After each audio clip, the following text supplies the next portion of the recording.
Dear students, in this video I explain the sixth characteristic property of liquids. Liquids can flow. See this image. Take a glass of water and take another empty glass, this one, and pour this water from the first glass to the another empty glass.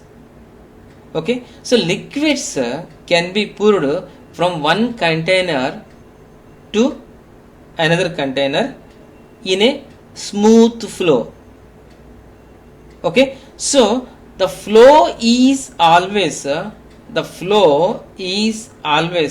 from a higher level to a lower level. Hence we can say liquids can flow.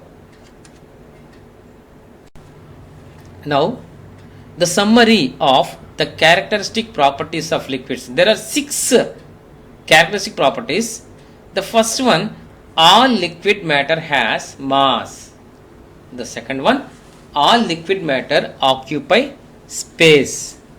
The third one, all liquids have definite volume. The fourth one, all liquids don't have a definite shape.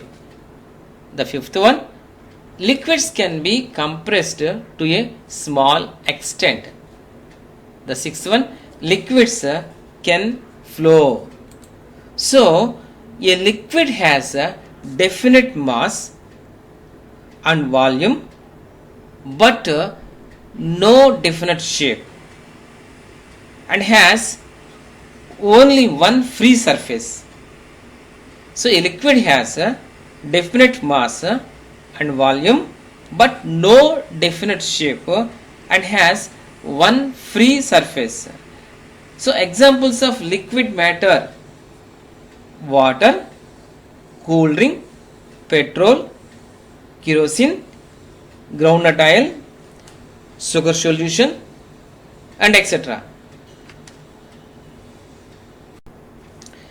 Dear students, in the coming video I explain the first characteristic property of gases. All gaseous matter has mass using this example. And for all the chemistry class 6 videos,